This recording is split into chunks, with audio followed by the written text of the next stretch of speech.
Hello, everyone. Hi, it's Amanda. Good Monday morning to everyone. Hi, as you jump on, make sure that you say hi to me.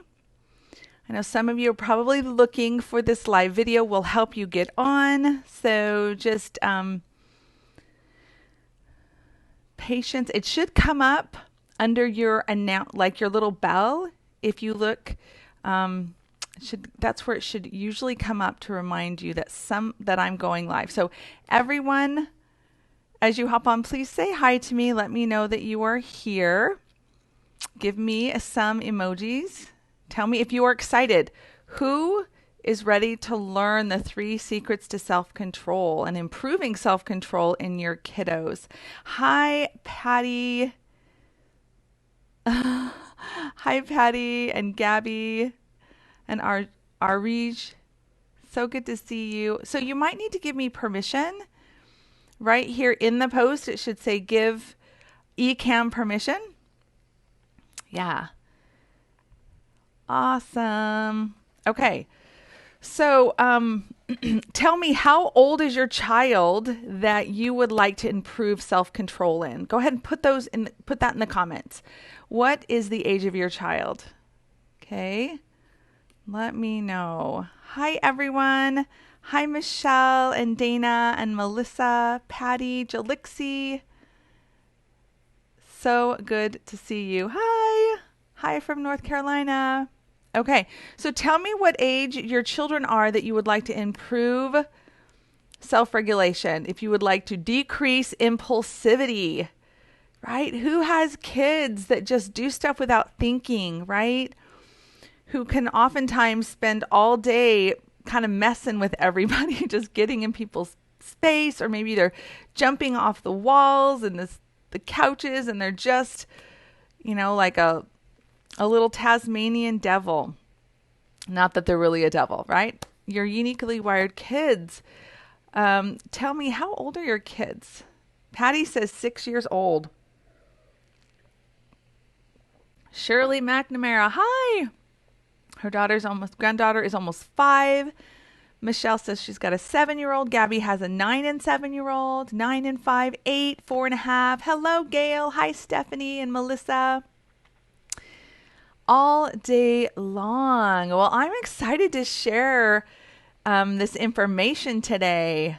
Okay, so let me know if you guys are ready to get down to business. Tell me in the chat. Say, I'm ready. Let's get to this.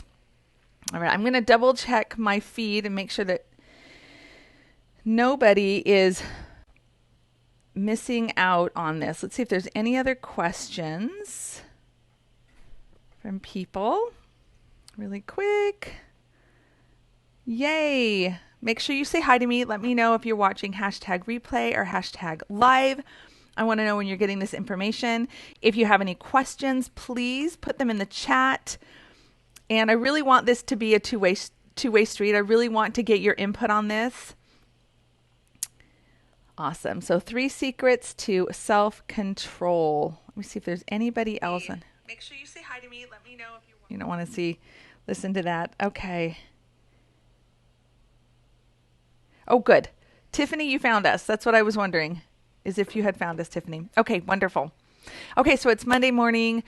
I am feeling a little frazzled today because something kind of sad happened this morning. We raised chickens and a dog got in, and like 2 weeks ago, it was a bobcat that came in and killed 10 of them. And today a dog came in this morning while I was at a meeting at the school for my daughter and killed another 10. So I am not as prepared as I wanted to be this morning. I was in helping my daughters self-regulate because they were just in tears. It's so sad to have that happen. So I'm feeling a little bit frazzled. But this is some amazing information, and it's something that I use all day long for myself and for my kids. And it's really key to helping uniquely wired kids with their behavior and their impulsivity. All right, everyone. Thank you for all those hearts. Tell me, are you guys ready to learn this information? Let's get to it. Ready, ready. All right, everyone's ready. Melissa and Shirley. Hi, Sandra. So good to see you. Gail, we've got some of our coaching clients in here. So good to see you. And Jen. Hi, Jen. So cool. I know. So sorry. It is the worst. And they were beautiful. I've never had such beautiful chickens. Like, we bought some beautiful chickens. So, okay. All right. Well, let's get down to this, because really I'm here to give you guys some just solid information. I've been really enjoying this book by Dr. Stuart Shanker, and I've shared quite a bit of his information in my workshops. And so this is going a little bit deeper into self-control. Deanna, I haven't seen you for a while. How are you and your little guy doing? Oh, so fun to see you on here. Okay, awesome. Again, let me know if you're watching hashtag replay or hashtag live. Let me know what the age of your child is that has impulsivity or has a hard time with self-control. And we're going to talk about why that is, why our kids have a hard time with self-control, and what we can actually do about it. So I'm going to just go over the 3 different areas, and then I'm going to dig in a little bit deeper. So let me go ahead and put them up here on the screen. Awesome. Oh, I know. Hi, Viviana. I'm Alina. Yes. Well, when the bobcat took the chickens, he actually ate them, which seems like makes sense. But when the dog comes in, they just kill him, and they don't, they weren't even an energy source to feed an animal. So I don't know. I'm not as mad at the bobcat. Okay. 13 and 10, Judy says. Wonderful. Okay. All right. So the 3 secrets to improving self-control in your kiddos. So I'm going to bring up the very first one. I'm going to bring up all 3, and then I'm going to go in deep. So some of this might sound a little bit familiar, but I want you to know that principles, and that's what I teach in this main group and in my full coaching program. And principles are things that endure, that are lasting, that they apply to everybody. So, you might have a child that needs maybe unique ways of meeting their unique needs. But the principles I'm going to talk about today, and the things that I really try to stick to in my teaching, is something that applies to every human being, in every family, with every child. Because I want you to know that that's really important to me, so that this isn't something that kind of goes out of style. This is something that just will work as you apply it. And for your uniquely wired child, you might have to shift it just a little bit, but this is not only going to help your child, but it's going to help you. And as you know, I'm always about you and then them, right? You do the work on yourself as a mother, as a therapist, as a caregiver, as a teacher. And as you are able to get yourself in control, your children will be able to do that as well. Okay? Because that's one of the key components. It's one of the secrets. Okay. Let me look right here. Number 1 that I just want to talk about: stress drives behavior. That is the first secret to self-control. Okay. The reason our children are not able to control themselves is because they are under stress. And let me explain why in just a couple minutes. But the first one is stress drives behavior. So as we've talked about before, all behavior is communication. And the behavior is telling us that they're under stress. Okay. The second secret, and then I'll go back. The second secret is you need to do self-regulation, then self-control comes. I'll do it this way because it looks better. Self-regulation, then they can have self-control. Okay, I'm going to talk more about that. The first one is stress drives behavior. Number 2, a child must be self-regulated to be able to have self-control. Okay, and the third thing we're going to talk about is we, as the adults, we model regulation. Our kids watch us, and our kids model our behavior. Okay. And in fact, when babies are born, and I've talked about this before, they don't know how to regulate themselves. We help soothe them, right? They come into this world to bright lights and loud sounds and lots of movement, lots of touching, different textures, right? Different types of foods. All of this stuff can be jarring to a child. And we as adults and caregivers, we teach the child how to self-regulate. We rock them, we soothe them, we talk to them, we engage with them, okay? And we do this honestly. In large part, have the greatest influence on these kids until they're actually into puberty.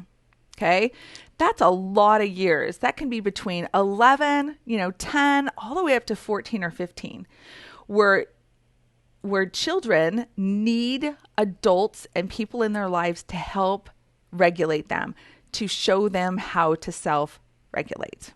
Okay, so those are the 3 secrets. And I know I went up front and I told you all of them. Now I'm going to take them off and we're going to go in a little bit deeper on each one. Okay.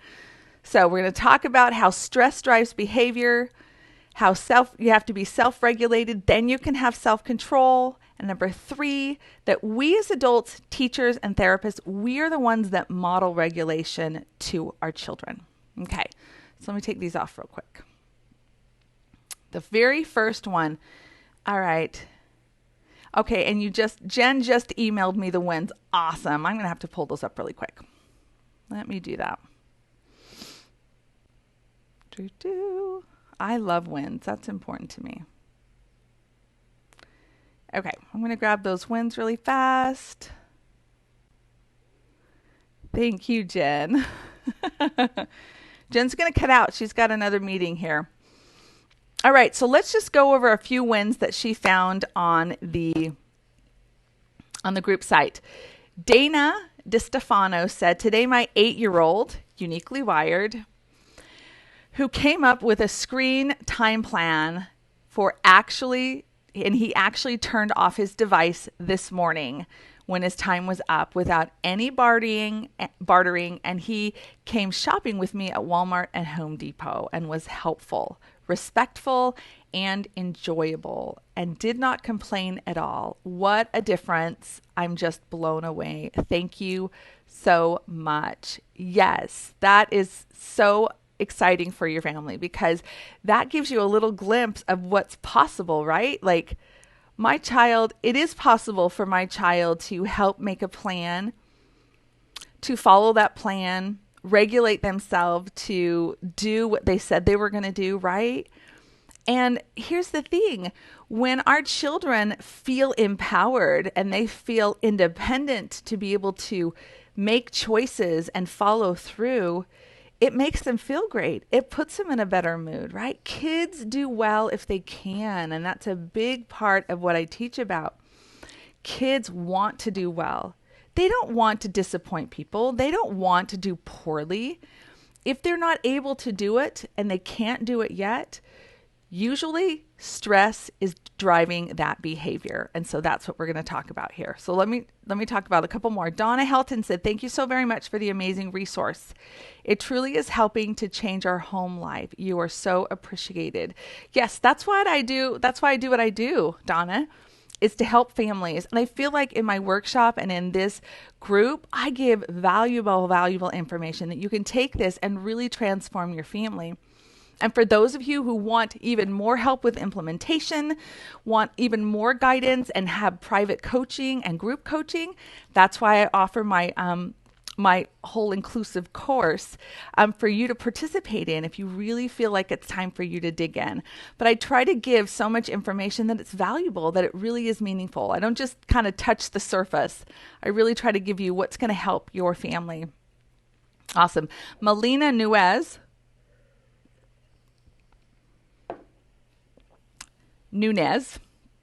I have been having great results with the rocking movement.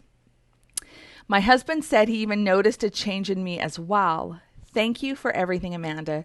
We say bedtime, and they could be calm and quiet before that. But once they hear that word, forget about it. It's constant back and forth with them.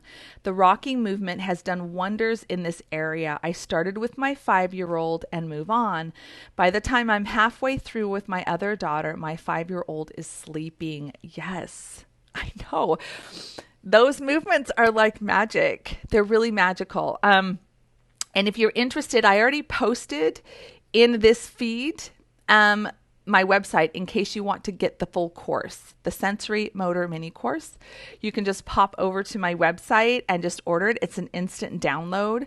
It's really reasonably priced, and I teach you all 4 of those movements and really the science behind why it works, why it calms the nervous system, why it helps kids who have attention issues and impulsivity issues, as well as integrating the sensory system. Yeah, and it improves sleep. It improves sleep, and it improves social engagement for kids who are on the spectrum as well. They are incredibly powerful.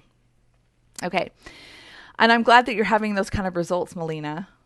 That is just, oh my gosh, nighttime for parents, as we all know, it's like we need a rest. Like we don't want our kids ramping up at night. Like that's, oh my gosh, it just is so much worse at night because we have such low energy because we've been through the whole day, right? And we want our kids to be able to nicely and quietly get into their beds, to calm down and to get to sleep and to sleep long enough so that when they wake up in the morning, they're feeling better, right? Yeah. Okay. Renee says, Malia got up before 12 and made her breakfast. The big win is her smiling and singing. Yay. I'm glad to see that. Yeah, I'm wondering if she's somewhat of a teenager, right? Okay. Hi, Lilia and Arij. Okay. Tiffany says, we just experienced this earlier while we were hiking with my 8-year-old and 4-year-old today. They were scared that rattlesnakes were going to come out and bite them. They both started screaming and crying, frozen in place.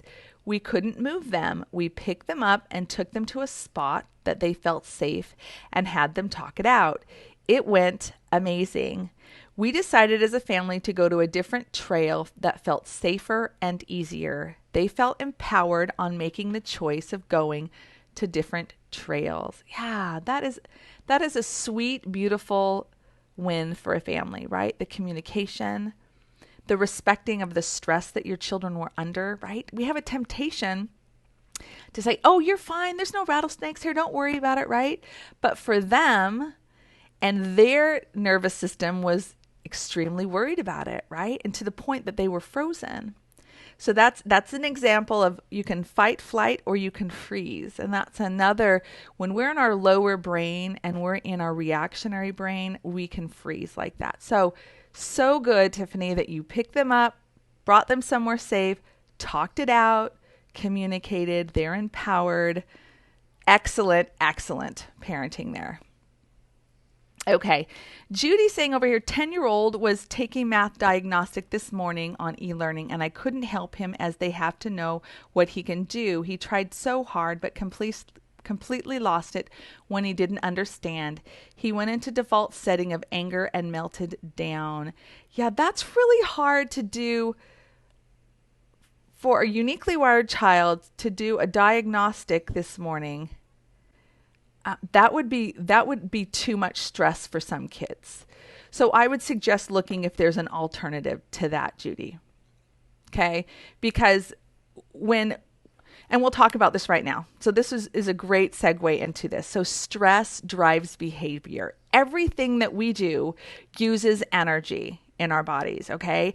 And our bodies are created in this marvelous way that when there is a stressor, and that could be it's really hot outside, or it's really cold outside, okay?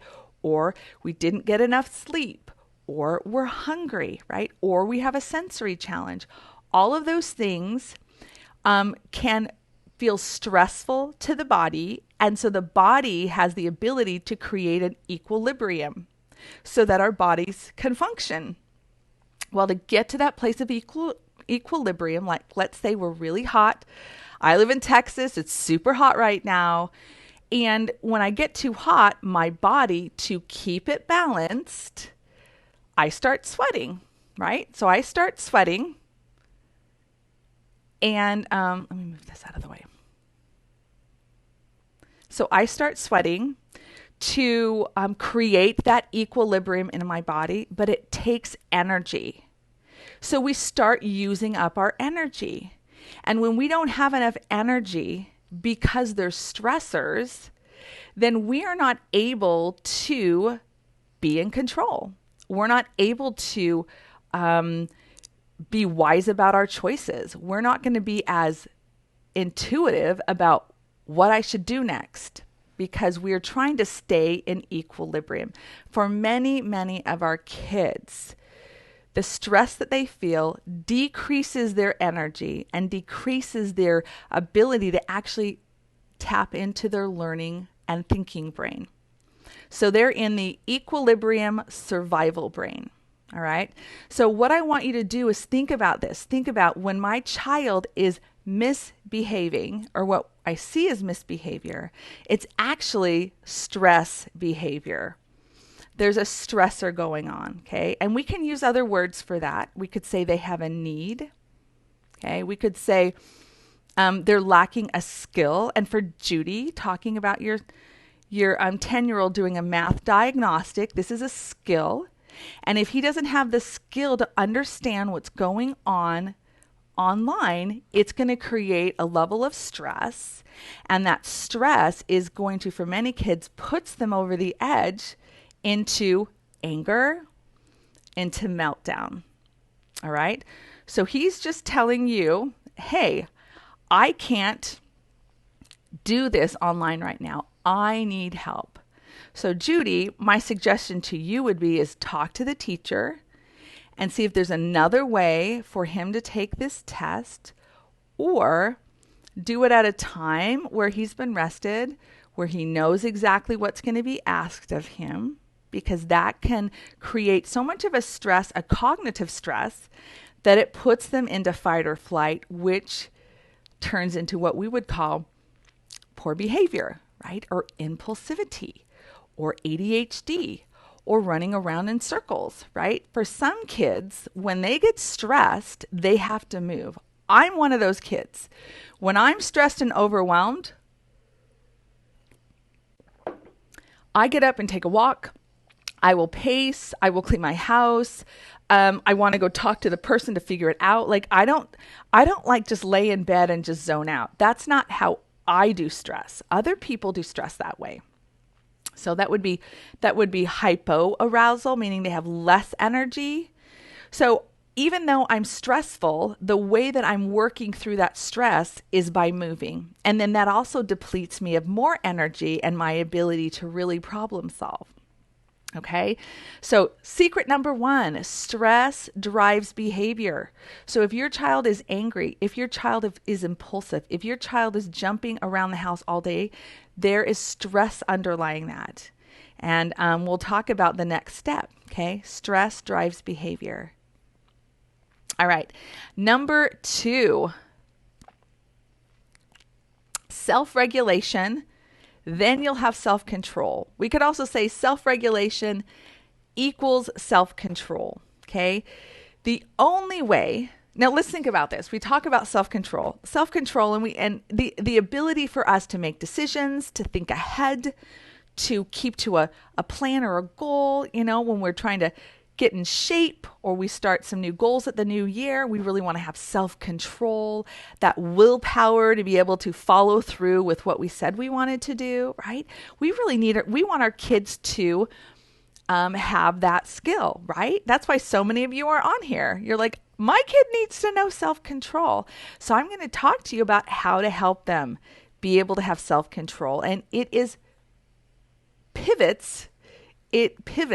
I don't think that that's the right word, but self-regulation is how your children are going to be able to have self-control. That's how you're going to be able to improve their self-control, is by helping them learn to self-regulate. Okay. So what does self-regulate? Self-regulate is the ability for us to be in a calm, alert, and ready to learn. Okay, think about a child who's calm and ready to learn. Okay, because you might have a kid that's has so much low energy that they look calm, but they're not ready to learn. Like their brain's not connected and is not in a place where they can learn. So we want a place where your child is calm, alert, and ready to learn. Okay.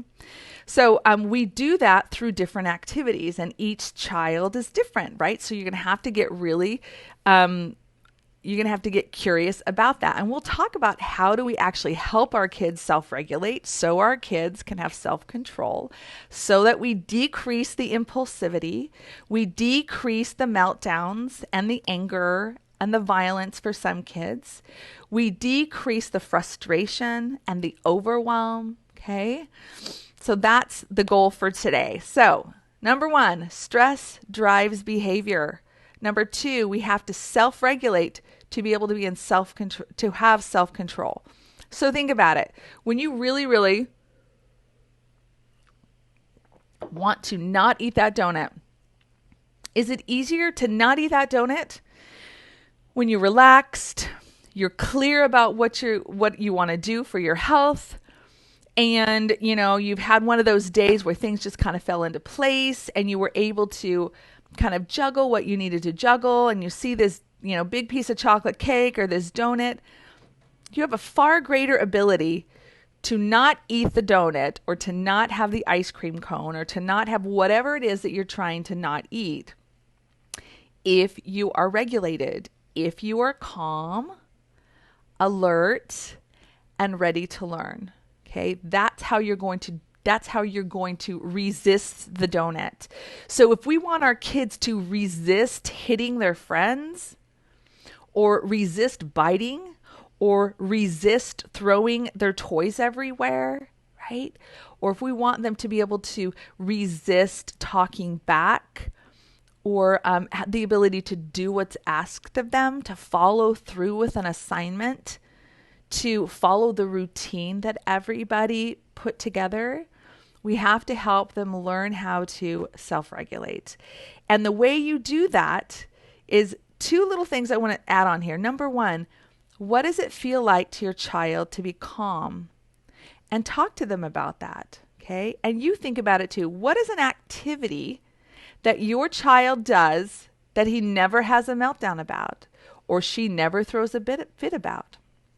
Okay, and I want you to take out devices, okay, because that's a whole nother subject. Something other than devices that your child enjoys and is calm doing and doesn't have a meltdown through. And that might take a little bit of thinking about it. Is it when they go swimming? Is it when they play with a certain friend? Is it when they get out in nature?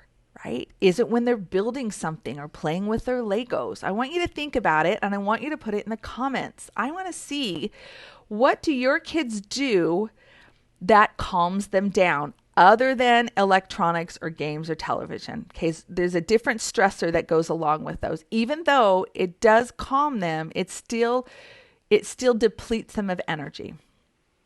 Awesome. Hi, Rana.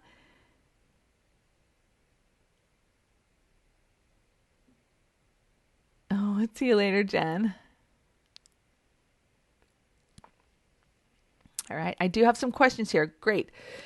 And I will answer those. Make sure you put in there, what is it that your child does that they are calm doing, that they just naturally, they enjoy doing? Is it painting? Is it drawing? Right? Is it cooking, or going on a walk, or riding their bike, or jumping on the trampoline? I want you to start making a list of these things, and you can ask your child to make a list of these things as well. What is it that you do that makes you feel calm? What do you enjoy doing? Okay. The second thing is helping them recognize when they are out of control. What does that feel like, right? Is it tight in their chest? Do their muscles feel, strained? Does their head hurt? Does their stomach ache, right? Getting clear about what it feels like to be regulated calm and ready to learn, and what it feels like to be out of control, right? And what are those situations that always triggers your kids? Okay? What happens in their day or their week or their month that always is a challenge for your child? Okay? I want you to identify those and get a piece of paper out, write those things down. Okay? All right, self-regulation, then your child can have self-control. All right, number 3 is we model regulation. Okay? Human beings don't regulate by themselves. And they don't do it very well. We're social creatures. We need one another. We need connection. Okay? You might not need 100 friends. Maybe you only need 3 friends. You know, everybody's different. But we need individuals. They put people in isolation to mess with their brain, right? Like punishment is to be in isolation. And so when an individual is isolated, even if it seems like they like isolation, it is not healthy for a child's brain development, their overdevelopment, to not have someone to help regulate them. Okay? So that could be parents. Obviously, parents are going to be a big key in this. Teachers help kids regulate. Therapists can help regulate. Other caregivers can help children regulate. Okay? Because we're modeling to them how to recognize when you're in a stressed environment or something's going on. You recognize, oh my goodness, I'm overwhelmed. Or, oh my goodness, my child is now throwing things, or my child is biting someone, right? Or my child is in daycare and is hitting the kids all the time, okay? Stress drives behavior, okay?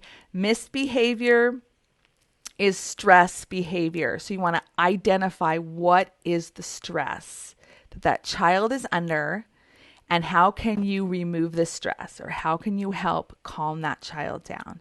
So we learn how to regulate ourselves, and we model that to our children. Okay. If we are dysregulated, we actually model that to our children. There's a connection that Dr. Shanker talks about called the interbrain. It's the connection that a caregiver and a child have of their regulation, and that we co-regulate with one another. Okay. I know that might put some pressure on you parents and teachers, right? But it's also actually very freeing to realize, oh my gosh, I can have that much influence over the kids, that if I learn how to ground myself and get regulated, that the kids around me and the individuals around me pick up on that. And I think for most of us, you already have that experience. You know what it's like when somebody calming and soothing comes into your presence and sits next to you. You can go, oh, they're so easy to talk to. I just feel so like accepted, and oh, they're a breath of fresh air, right? Like they're reassuring, and they're uplifting, and they're helpful, right? That's what we do for our kids. So those are the 3 secrets to self-control. Okay? It's stress drives behavior. Number 2, self-regulation is a must for a child to have self-control, to be able to make choices that are wise, to lower their impulsivity. Okay? Number 3, we model that regulation. They don't do it by themselves. Babies don't know how to soothe themselves. I mean, they might cry it out until they fall asleep because they're so exhausted. They've depleted their energy so much. They cried so long that they went to sleep. And so their autonomic system, their nervous system could calm down. And they might wake up and feel better. But they went through a lot of stress through the crying all the way until they just fell asleep. Okay? So they weren't regulating themselves. They were just expending so much energy until they couldn't stay awake any longer. And that happens with our kids. For kids who are prone to meltdowns, they will have a meltdown until they are so exhausted that they don't have any more energy. And oftentimes these kids will fall asleep. These kids will be really drowsy the rest of the day. A lot of times there's a lot of remorse and sadness because of what happened. Okay, so if we recognize that their behavior is driven by stress, we can help remove the stressors. We can help meet those needs. we can help build the skills that they need. Okay. Awesome. Okay, so I'm going to answer a few questions and then I'm going to go on to what can we actually do about it? How do we help our kids self-regulate, right? Because if we want them to improve their self-control, we need to help them self-regulate. And Dana, I need the movements too. Yes. So Dana, there is a link. It's wholebraingym.com. That is my website. You can get the sensory motor mini course, which is the rhythmic movement course, on my website. It's just along the top. You can also order my DIY sensory pathway that's on there, or the rollout sensory pathway. Those are other ways that kids that need movement to regulate, that I love using movement to help them regulate themselves. Some kids can do these same sensory paths really slowly and mindfully, and that helps them down-regulate, or they can do it quickly for those kids who are kind of under, they're kind of sleepy, or, to help build up their energy. Okay, so yeah, just wholebraingym.com, and it's right there. How can I get my child to stop being fearful when even goes to the bathroom or any room, wants to stay right by us? Okay.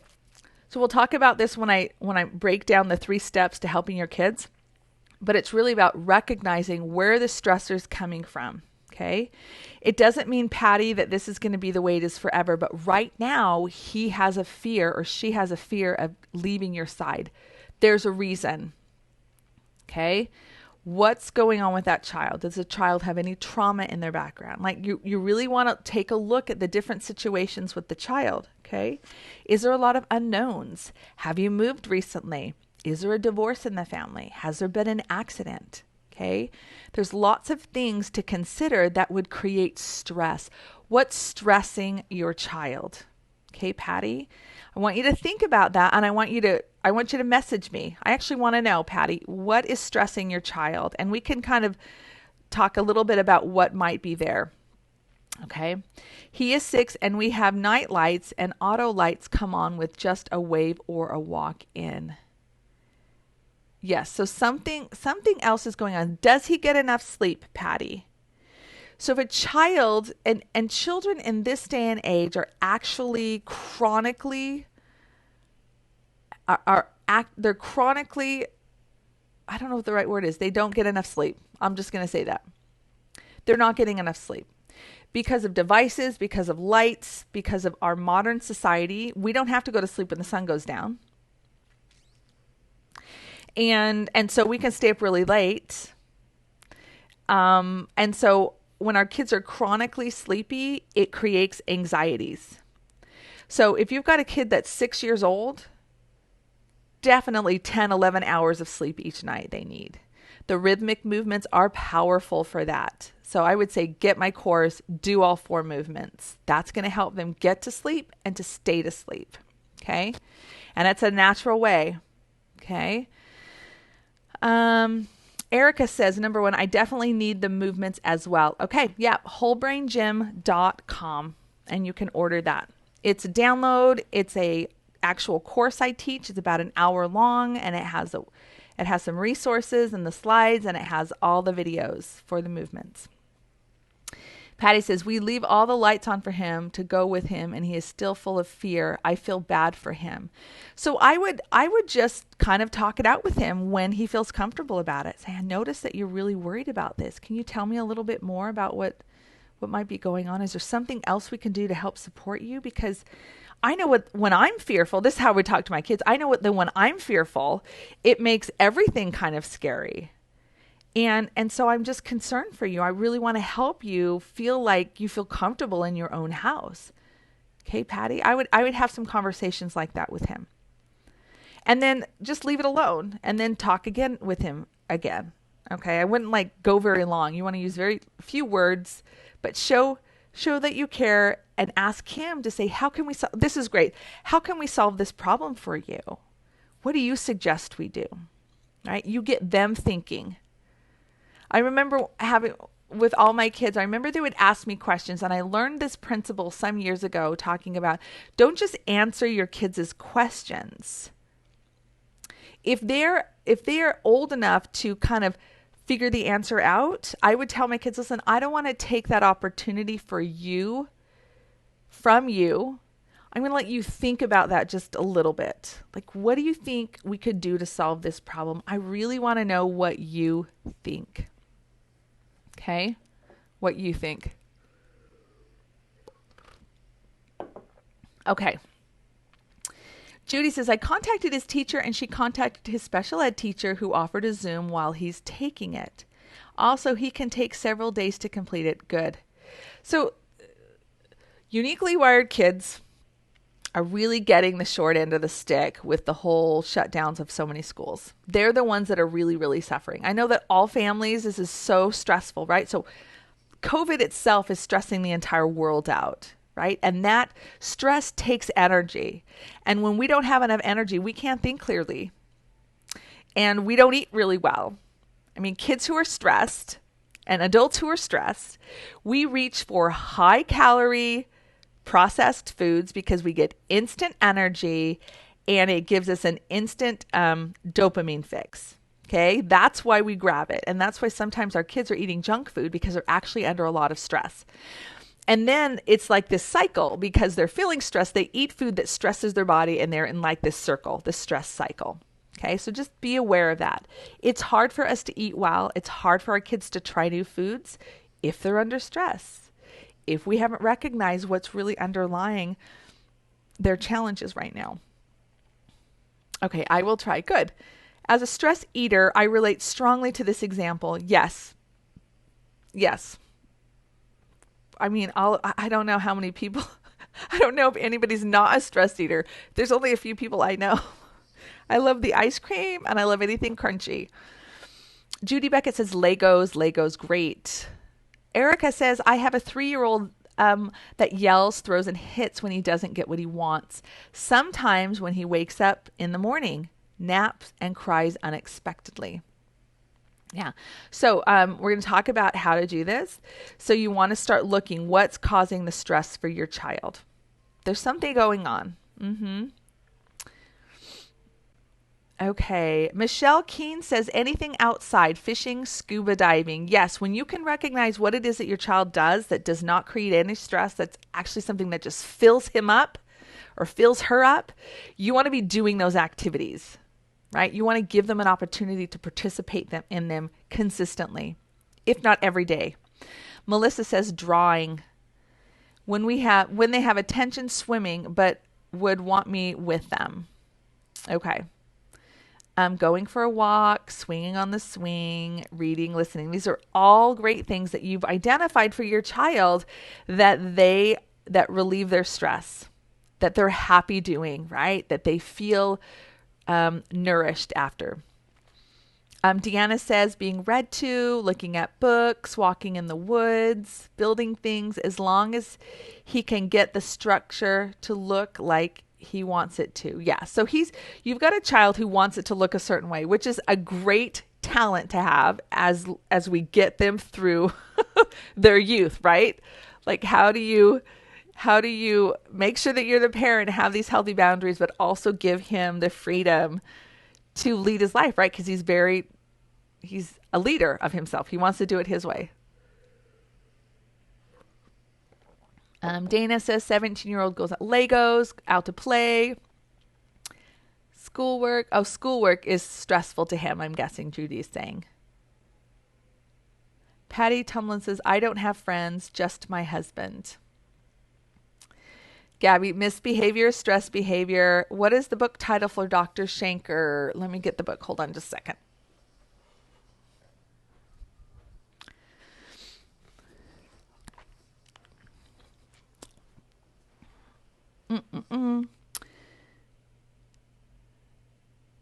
That's the book. Okay. I have a hard time self-regulating myself. Oh, it's hard in the stressful moments. It really is. And it was a big aha for me. And I was telling this in the coaching group that I realized, I don't really have a self-control problem. I have a self-regulation problem. It doesn't even have to be a problem. It's an awareness that what's really challenging for me is to be self-regulated. And if I focus more on my self-regulation, I'm going to be able to follow through with the things that I've decided to do each day or week. I'm having a hard time with, my son struggled way more with one teacher this year than the others, and the director said it was because she was too strict and wanted things just so. That's definitely not how he works. The more she pushed him, the more he pushed back. Yeah, because he wanted it just so. So you've got two people that want it a certain way, right? So helping that teacher have the awareness that, listen, my son's just like you. He wants it a certain way. So how can we solve this problem? How can we figure this out, right? What if only one person in the house that will do anything to help your child? Well, then it's a blessing that there's someone in the house that will help your child. And if that's you, then for now, that's your situation. Okay? The quickest way to additional stress and suffering is to wish your life was different than what it is right now. To be angry or resist your life as it is right now. When we resist what is, we suffer. So, if you're the only one helping your child, it will make a huge difference. It'll make a huge difference for you and for her. And it's totally worth it. And here's a secret number 4 on here, that as you learn to regulate yourself, Viviana, the other people in the house, even though you don't even talk to them about it, they will start regulating themselves, or you're going to be able to talk to them about it because you will be calm. You'll be regulated, so you can have a conversation without it being overly emotional. You can really be curious. So it is the way that many families are doing this work here in the group, is with one adult that cares enough to make a change, and that's enough. It only takes one person.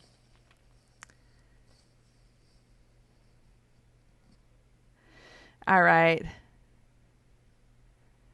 Wow, that sounded ugly. I mean, like dad gives up after the first time. It doesn't work our way. And then the yelling starts and I try to de-escalate. We both end up going to bed upset and our son cries himself to sleep, and that's really draining. It is really draining. So remember, the stress that your child is under is the reason for his misbehavior or his inability to follow directions or his resistance to following direction. Okay, so if you think, okay, hold on, and I'm going to go over this in just a second because we're going to get to how to actually help. I'm going to go over this and I'm going to give you some tips on how to help your child so that your child doesn't have to go to bed crying and you don't have to go to bed feeling like a terrible parent. Okay. Elizabeth says, I've been doing the sensory path with my son and he loves it.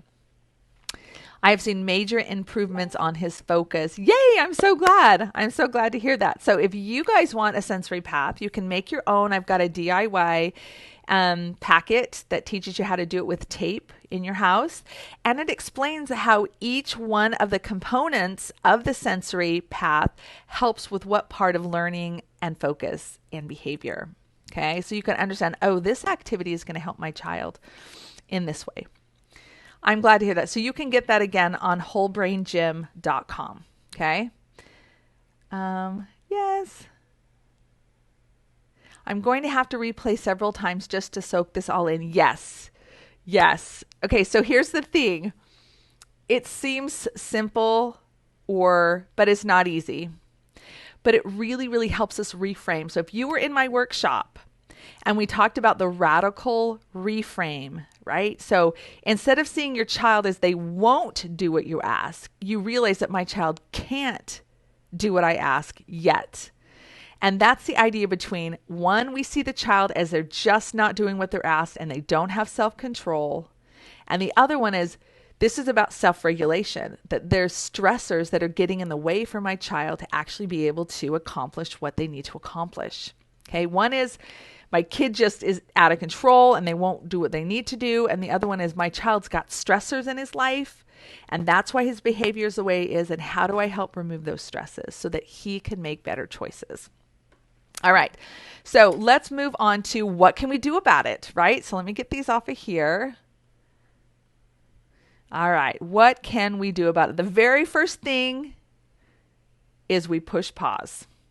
When your child is misbehaving, being impulsive, being disrespectful, saying stuff they shouldn't, running, getting into stuff they shouldn't, having them out, any of those things at all, you need to push pause. And I'm going to write my little pause on my hand again, like we did last week. Okay, I'm going to write it on my hand. So I love this. If you guys, anybody, this I think would be really fun. When, which hand do I want to put it on? I think I'm going to put it on this hand. Okay, this is my pause button. I'm going to make a circle around it.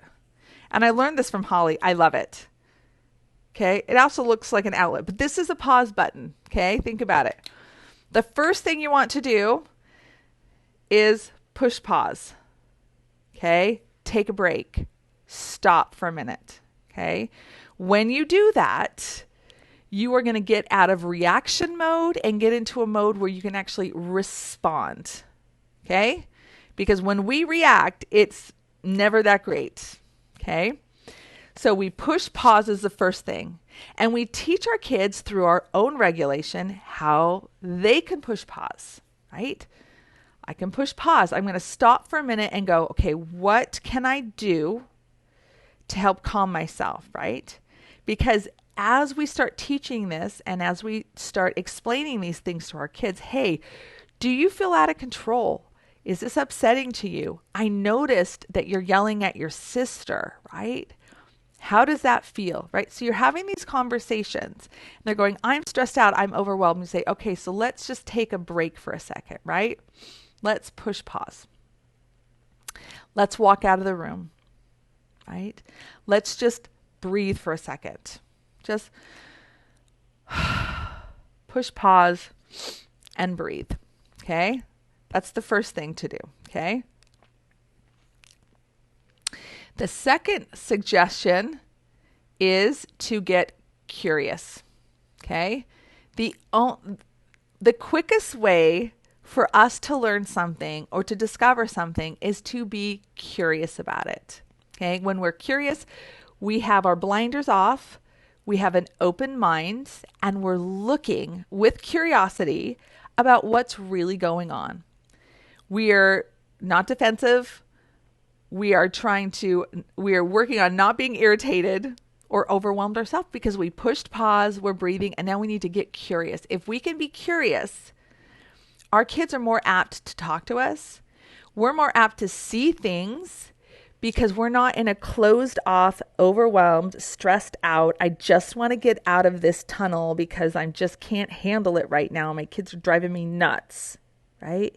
From this place, we're not going to see the things that we don't see, okay? It's not easy. I totally get it. Push pause, breathe, take a walk. Doesn't mean you'll have to do it all at once, okay? But these are principles. Get curious. Start looking with an eye of curiosity instead of an eye of judgment or an eye of criticism or an eye of fear. Like, if I don't figure this out now, my kid's going to be ruined, right? We have to have courage and curiosity, okay? So get curious. So you want to look for the stress. You want to look for any sort of lack of skills. Like, what don't they know how to do that's frustrating them, right? Maybe they're playing with a toy and they can't figure it out, or their hands aren't working, and so they get mad and they throw the toy at their sister, right? Okay, or, they didn't get enough sleep last night, or they're just finishing up on a cold, right? We get curious and we help them push pause. Okay, I take in the oxygen, push pause. I get curious and I notice they're having a hard time. I might even say, hey, I notice that you're struggling right now. I notice that you seem angry. I notice that you're really sad. I notice that you're disappointed. I wonder if you might be hungry. right? These are all ways of communicating that are from a place of curiosity, open-mindedness, and willingness to learn. Right? You're not blaming them. You're not judging them. You're not saying you are being disrespectful. You need to stop this right now. How does that normally end? How would that end if someone talked to you that way?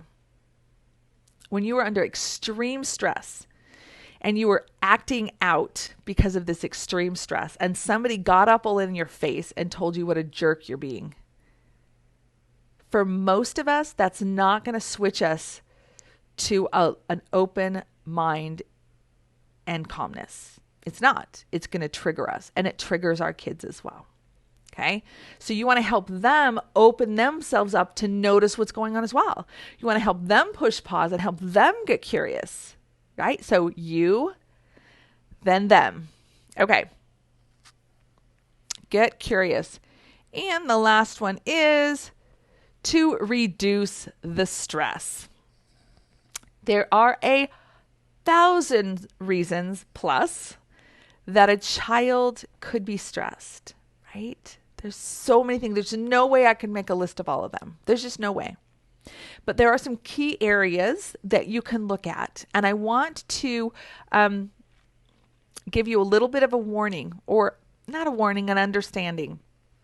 There is a connection between physical reactions and emotional reactions, and they can actually trigger one another. So you can be really stressed out about something. Let's just say the math test that, was it Patty? I thought it was Patty was talking about. Well, Patty was talking about the, Judy. Okay, Judy's son. Thank you. He was taking this math test and he didn't know how to do it. That created stress. So much stress. And he couldn't make the connection that he had a meltdown, right? So he couldn't figure it out in his brain, and he was having thoughts about how he couldn't figure it out and getting frustrated and overwhelmed, right? And having a meltdown. Okay. Or they can feel overwhelmed and like they're not smart, or that they're worried about what's going on with their friends. And it can create a physical reaction in them. And there's like this loop. Okay. And this loop can actually create more and more stress because they're kind of multiplying all the other things that are going on. So let me tell you a quick story about a little boy who was sent to the office.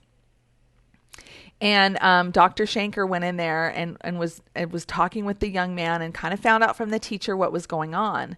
That the little boy wouldn't put on his coat to go outside. The little boy wouldn't keep his hands to himself. The little boy refused to do their school, was really upset and pushed past a kid and hurt a kid, then hit himself on the desk and started crying uncontrollably because it hurt so bad, right? Until the point that the teacher just says, okay, you've got to go to the principal's office because I can't do all of this. This is just too much. And so when Dr. Shanker went to talk to this young man and look at what happened that day, what he realized is that you can have one little thing that sets you off, and then it sets off a bunch of other things. When the real challenge was just this first thing that happened. Okay?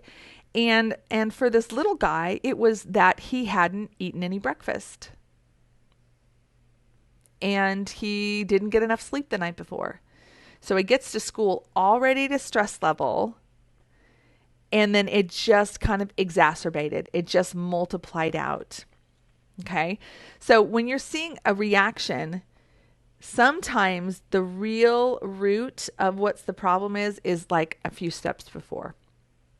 It can be right before. It can just be that they're frustrated and they couldn't do the activity, and so they threw the activity on the floor, which has happened at my house plenty of times. Right? Okay, so these stresses can actually have a multiplying effect where it affects everything now. Right? Now they're yelling. Now they're overwhelmed. They don't want to be touched.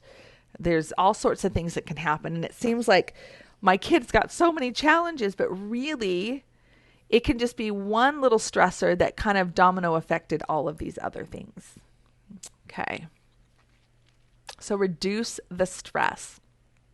Does the child need to take a break, right? Does the child enjoy you gently rubbing their back or doing some rhythmic movements? Does the child want to take a walk, right? Or play a game or a puzzle with you? Or do they need a snack? Do they need a little bit more rest, right? Do they need a little bit more help with their math? And how can you get the help that they need? Do they need to talk to someone in person, and do they need to be with a friend? Are they missing their friends, right? Is there some other stress going on in the house, right? Do you as a parent need to help regulate yourself to help your child? All right. So those are the three areas. You push pause, you get curious, and you reduce your child's stress, right?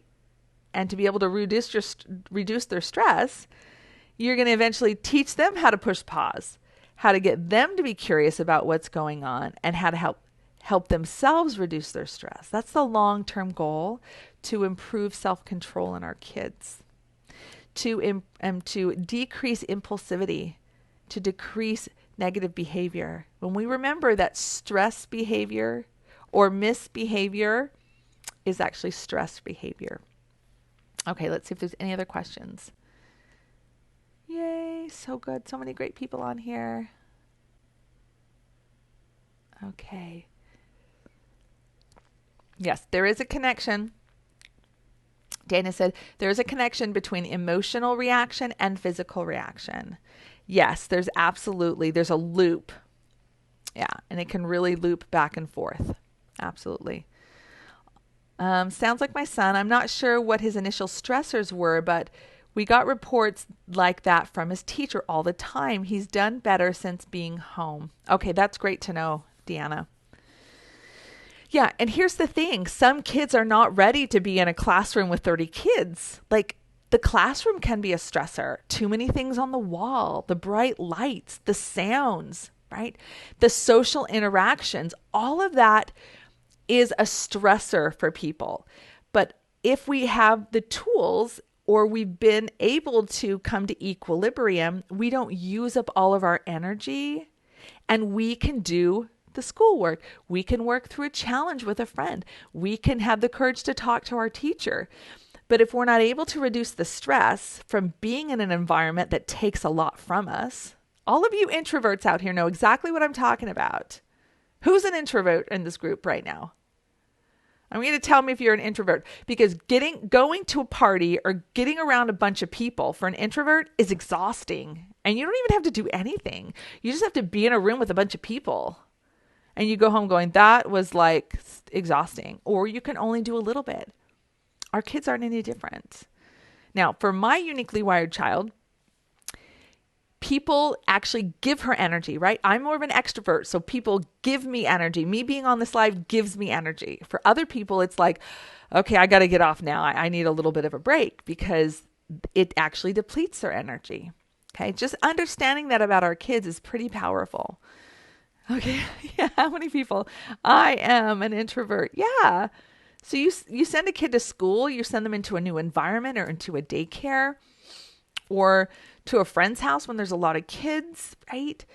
That can be a stressor on a child just from being around people, a lot of people. Okay, if you're an introvert, we still need each other to help self-regulate. But a lot of kids, for my husband, or a lot of people, for my husband, is like, I can't handle too many. You know, we don't go to Disney World very often because just the sheer mass of people is overwhelming and exhausting. Yeah. Okay. Introvert here. It's tougher. Yes, yes. Okay, so let's just go quickly back over these, right? These are what you do. Okay. And in my full coaching program, we go deeper into these things and give you lots of other tools. But let me pull up the 3. 1, 2, and 3. Let me pull these up here. 1, 2, and 3. Okay, so here's the 3 secrets, okay? The 3 secrets, again, the 3 secrets to self-control. Number 1, understanding that stress drives behavior. When your child is misbehaving or acting in a way that is harmful or worrisome or annoying or stressful, it's because they're under stress, okay? Number two, for a child to be able to have self-control, they need to be self-regulated. Not perfectly, but they have to be in a calm enough state that they can actually use their learning and thinking brain to make those choices. Okay? And we model the regulation. The greatest example for your child is going to be you as the parent. It's going to be you as a teacher, especially since you have a lot of teachers have their kids all day long. Okay? You are extremely powerful and necessary for our children to be able to regulate up until puberty, right? And then honestly, if your relationship is such, your kids are going to come to you when they're really upset to help you talk through it, right? To help you walk through the challenge and to help regulate them, to help get those things off their chest. So it doesn't stop at puberty, but kids need us. Like we are absolutely necessary to help them regulate. They can't do it on their own. Okay, and then what do? You push pause, right? You breathe. You get curious and you reduce the stress, right? You take a break. You get rid of something. Help the kid do movements, right? Help them get better sleep. Recognize that they're eating junk food all the time because they're actually quite stressed, right? How do you help lower the stress so that your kids actually want to eat healthier food? Okay, awesome. Okay, let's see if there's anything else. My husband always has people take to him. Wow. Yes. Okay, awesome. Okay, so that was today's live.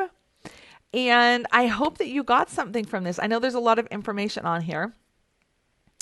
But I hope that these things really sink for you. And that they make a difference for your kids and for you this starting school year. I mean, there's a lot going on, right? And if you as well can think about why am I behaving poorly? Like when I'm an irritated, grumpy mom, I'm like, okay, what stressors, what's going on for me that I feel this reactive to my kids or my circumstance, right? What do I need to do to lower my stress, to remove those, to meet those needs or remove those stresses? Okay. So, if you have any other questions, go ahead and post them here and I will look over them. If you are looking for the sensory motor movement course, which is the rhythmic movements that I suggest people do at night, you can do them during the day, but they're really amazing and powerful at night to help kids like really, really get ready for bed and to sleep longer. Or the sensory paths, you can get them on my website at wholebraingym.com. And it's been awesome being with you. I'm going to go and hang out with my little girls again. See if there's any chickens for sale. I don't know if it's chicken season right now, but I'm going to look online and see if we can get some more chickens. And thank you so much for coming today. And it's great to have you. Let me know if you have any other questions. If you have any concerns or questions about the sensory motor mini course or the rhythmic movements or the sensory paths, I'd be happy to answer those. Those are really my passions, or the things that I really turn to for support and help in regulating and self-regulating kids in the classroom and at home. So it's great to see you. Thanks for stopping by. See you later.